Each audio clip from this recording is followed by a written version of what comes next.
다음 날 남편이 출근을 하고 도우미가 출근하기 전 영락없이 초인종이 울렸다. 나는 절대 열어주지 않겠다고 결심했다. 유석과 함께 왔을 수도 있다고 생각하니 아찔했다. 벨소리는 문을 열어주기 전에는 결코 멈추지 않겠다는 기세로 연거푸 울렸지만 나는 2층에 올라가 커튼을 닫아 놓은 채 응답하지 않았다. 한참 뒤 밖이 조용해져 창밖을 살펴보니 너는 집 앞에 없었다. 주방으로 내려가 아침 식사를 하려던 나는 마당 뒤편 주방의 들창 앞에 서서 집안을 들여다보는 너의 눈과 맞닥뜨리고는 바닥에 컵을 떨어뜨렸다. 너는 미안한 기색 없이 손가락으로 현관 쪽을 가리키며 열어달라고 했다. 너는 내가 일부러 문을 열어주지 않았다는 것을 눈치챘을 텐데도 언니가 자는 줄 알았다며 너스레를 떨었다. 그나마 다행인 것은 너 혼자 왔다는 것이었다. 어떻게 이렇게 외진 곳에 매일 아침 일찍 올 수 있어? 근처 모텔에서 지내고 있어요. 잠을 못 자니까 일찍 일어날 필요도 없어요. 언니, 도저히 잠을 잘 수가 없어요. 그 동영상이 머릿속에서 빙빙 맴돌아서 살 수가 없어요. 리사를 만나게 해주세요. 그 애도 저처럼 괴로울 거예요. 나는 내가 가까운 모텔에 머물러 가며 집벽에 찾아오는 이유가 무엇인지 알 수 없어 두려웠다. 단지 용서를 빌기 위해 이런 이상한 행동을 하는 거라고 단순하게 생각할 수가 없었다. 이제 일은 다 해결된 거고, 리사는 정말 괜찮다고 하니까 일부러 힘들여 찾아오지 마. 지나간 일을 들추는 건 이제 그만하자. 혹시 복직이라도 생각하고 도움이 필요해서 그러는 거야? 무슨 그런 말씀을 다 하세요. 그럴 수도 없고, 그래서도 안 되는 일이잖아요. 그냥 제대로 사죄하지 않고서는 도저히 살 수 없을 것 같아서 그래요. 내가 정말 나쁜 사람인 것 같아서 견딜 수가 없어요. 언니 가족에게 상처를 준 것 같아 괴로워요. 너무 미안해요. 용서해 주세요. 어제 용서한다고 했잖아. 용서한다고. 잘 생각해 보세요. 정말 용서할 수 있으세요? 아마 모두 잊을 수 없을 거예요. 정말 제가 왜 그랬을까요? 내가 듣고 싶어 하는 것이 용서한다는 말인지 용서할 수 없다는 말인지 알 수 없었다. 너는 나를 불쾌하고 불안하게 하기 위해 찾아온 것 같았다. 미안해요. 누군가를 용서하지 못한다는 게 어떤 건지 아니까 그 대상이 되고 싶지 않아요. 용서가 그렇게 쉬웠다면 제가 이렇게 살진 않았을 거예요. 분명 언니도 나를 진심으로 용서하지 못할 거예요. 아니야. 내가 용서를 빈 순간 난 용서할 수밖에 없었어. 진심이야. 정말 그런가요? 내가 아직 이렇게 힘든 게 그 사람이 내게 용서를 빌지 않아서인가 보네요. 사실 난 여전히 그를 용서 못하고 있어요. 오랜 세월 동안 집요하게 누군가를 용서하지 않은 채로 함께 지낸다는 게 어떤 기분일지 알 수가 없었다. 그 세월 동안 용서를 빌지 않았다는 그도 이해하지 못할 인간이었다.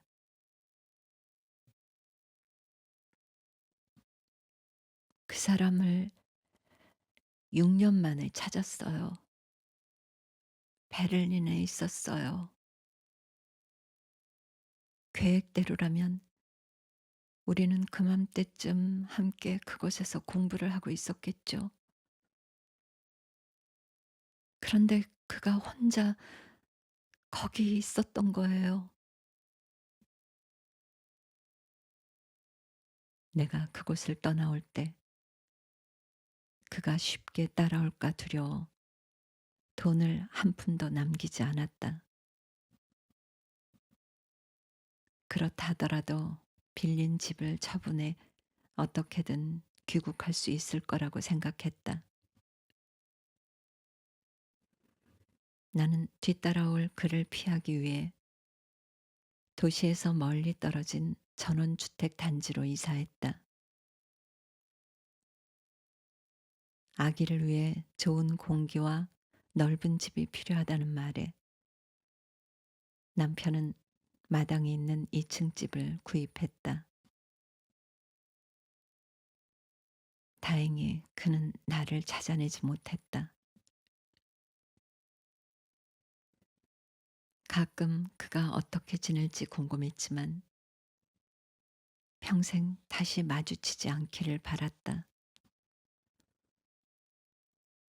가족들이 독일에서의 일들을 알게 될까 두려웠다. 그것을 아는 사람은 나와 그뿐이었으니 안심이었다. 남편의 울타리 안에서 아기를 안전하게 키울 수 있어 행복했다. 거기서 돌아와 함께 지낸 거구나. 아니요. 그는 돌아오지 못했어요. 돌아온 건 사진 한 장과 만년필 뿐이에요. 그는 베를린의 공원에서 노숙자로 지내다가 네오나치들에게 맞아 죽었다더군요. 나와 함께 지내는 건 그의 유품뿐이지만 언제나 그가 내 곁에 있다고 느껴요. 그래도 그가 살아 돌아와 내게 용서를 비는 일은 없겠죠.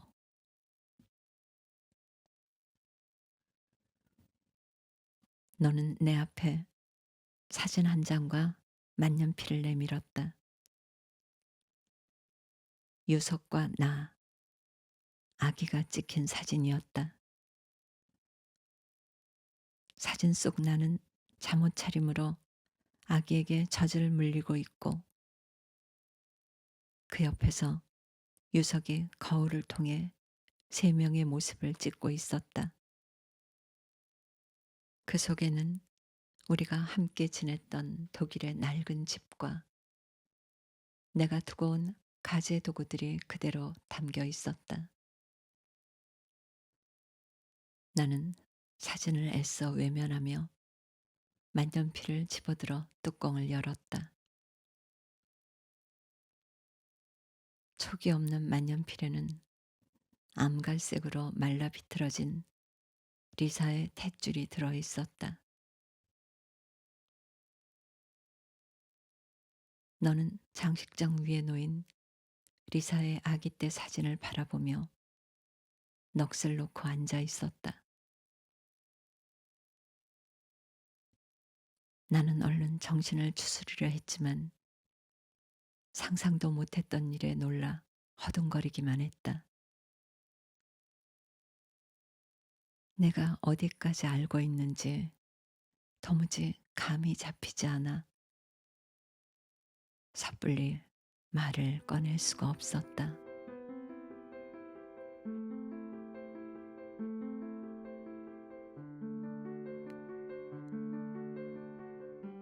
유품을 받고 도대체 무엇인지 알 수 없어 괴로웠는데 알고 나니 더 괴롭더군요. 한동안 사진을 보면서 무슨 일인지 궁금했어요. 같이 간 걸까? 우연히 만난 걸까? 아기는 누굴까? 같이 살았던 걸까? 온갖 상상을 다하며 자초지종을 짐작하고 난 뒤에도 언니를 이해해 보려고 노력했어요. 얼마나 외로웠으면 그랬을까? 얼마나 답답했으면 그랬을까? 아니야. 무슨 일을 했든 언니가 그럴 리가 없다고. 나는 언니를 친구 자매보다 더 좋아했으니까요. 언니가 나이가 많아 나보다 먼저 죽는다면 언니 없는 세월을 어떻게 지내나 하는 생각에 슬퍼지곤 했어요. 그런데 지금은 오히려 나보다 먼저 죽게 될 테니 얼마나 다행인가 하는 생각이 드네요. 이런 생각을 하게 되다니 참 슬프군요. 그래, 네가 뭘 상상하는지 알겠는데 절대 그런 거 아니야. 리사는 남편 아이야. 그리고 유석이는 나랑 갔던 것도 아니고 누구의 아이건 상관없어요. 그때 무슨 일이 있었는지 이제는 알고 싶지도 않아요. 이미 지난 일이고 난 상처받았으니까요. 그가 살아온다 해도 소용없는 일이에요. 나는 당신에게 사과할 기회를 줬어요. 그런데 실망만 주네요. 용서를 비는 게 그렇게 힘든가요? 그제야 그녀가 원하는 것이 뭔지 알았다. 그녀를 더 화나게 하고 싶지 않았다. 정말 미안해. 용서해 줘. 진작 사과했어야 하는데 정말 미안해. 용서해 줘. 진작 사과했어야 하는데 정말 미안해. 이제 소용없는 것 같네요. 당신이 용서를 빌면 금세 용서해 버릴까 봐 절대 그러지 말자고 마음을 다잡곤 했는데 그런 걱정을 왜 했을까요? 진심으로 용서를 빌 사람도 아닌데. 난 새로운 것을 갈구하고 배우려는 당신이 젊다고 생각했어요. 당신은 나이란 숫자에 불과할 뿐이라고 앞으로도 절대 철들지 않을 거라고 말했죠. 내가 그때 당신보다 더 나이를 먹고 보니 명확하게 말할 수 있어요. 철드는 건 나쁘거나 대단한 게 아니에요. 자신이 살아온 시간의 무게를 온전히 견딜 수 있는 사람이 되는 거예요. 당신은 그냥 자기 연민에 빠진 철부지였고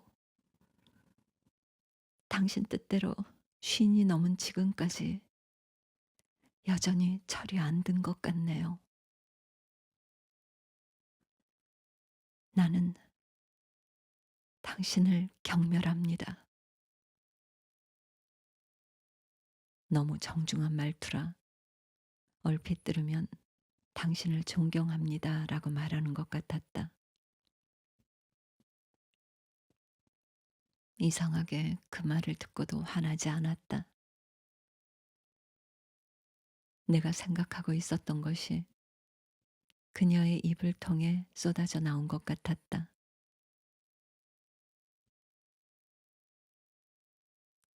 그 순간 중요한 사실을 깨달았다. 처음부터 눈치챘어야 했는데 나는 어리석게도 두려움 때문에 직시하지 못했다.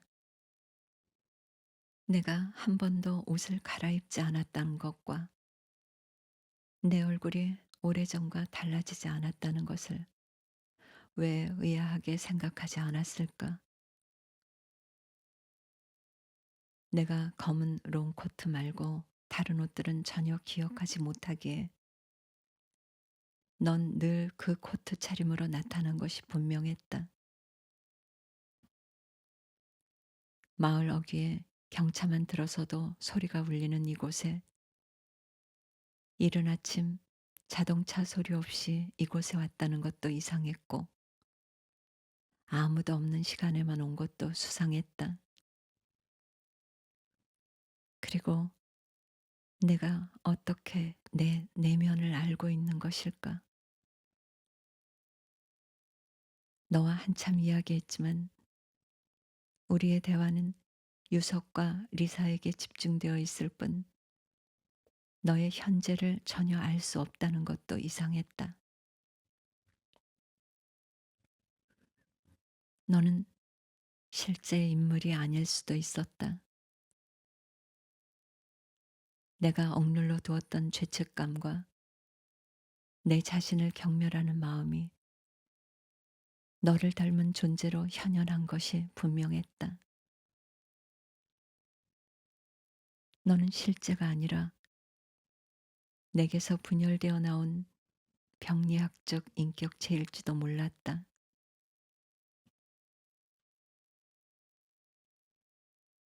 나는 주방으로 가느라 너를 스치는 척하며 내 어깨를 짚어보았다. 손바닥으로 너의 몸이 생생하게 느껴졌지만 그건 내 감관의 착각일 것이다. 이렇게 생생하게 느껴지지 않았다면 애초에 너를 집으로 들여 대화를 하는 일 따위는 없었을 것이다. 나는 도우미 아줌마가 올 때까지 너를 잡아두고 내가 보이는지 물어볼 계획이었다. 그러나 너는 조금도 지체하지 않고 밖으로 나가며 말했다. 남편한테 모든 걸 이야기하고 사죄를 하세요. 조금만 기다릴 겁니다. 제가 식구들에게 직접 말하게 하진 마세요.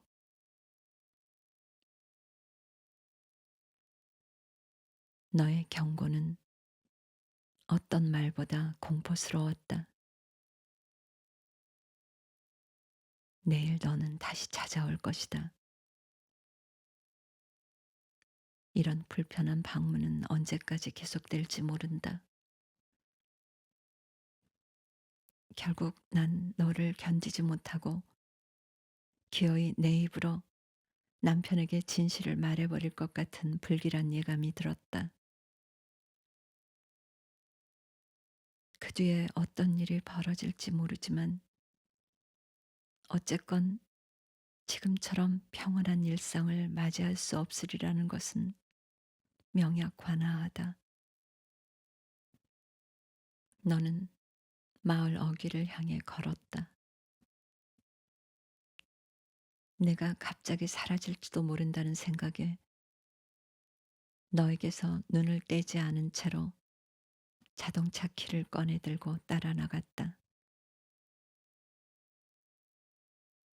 마당에 서 있는 자동차에 시동을 걸자마자 엑셀러레이터를 세게 밟았다. 자동차는 내가 걷는 길을 향해 급발진했고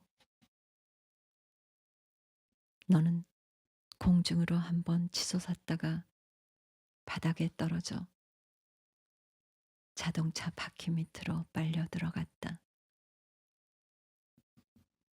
몹시 요란하게 울리는 소리에 이웃들이 문을 열고 밖을 내다보았다. 나는 손을 흔들어 아무 일 없다는 것을 알리고 집을 향해 차를 돌렸다. 무슨 짓이에요? 사람이 깔렸잖아요. 감나무집 여자가 급히 뛰어나오며 소리를 빽 지르고는 차를 막아섰다. 그 소리에 다른 이웃들도 하나씩 밖으로 나와 웅성거렸다.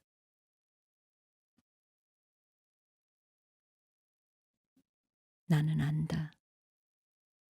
그들이 보고 있는 것은 내가 아니라 자신의 마음속에 있는 죄책감이라는 것을. 혹여 내가 정말 너라 할지라도 돌이킬 수 없는 일이다. 클라인, 너에게 조금의 관용이라도 있었다면 이렇게 추운 겨울 차가운 바닥에 등을 대고 눕는 일은 없었을 것이다. 나는 가정을 지키려던 가련한 주부에 지나지 않는다. 너는 리사의 선생님이고 너의 실적에 대한 분풀이를 하러 내 집에 왔을 뿐이다. 자동차도 없이 찾아온 선생님을 바래다 주려던 선의에 의한 사고에 대해 누가 나를 비난할 수 있을까? 급발진 사고는 간혹 일어나는 일이니까. 이 지경까지 몰아온 것은 내 탓이지, 내 탓이 아니다. 정말이지, 나로서는 어쩔 수 없는 일이다.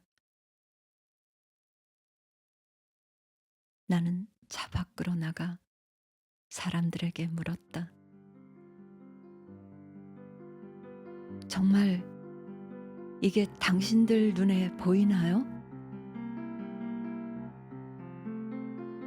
사람들은 바퀴 밑에서 너를 꺼내기 위해 안간힘을 썼지만 너는 그 자리에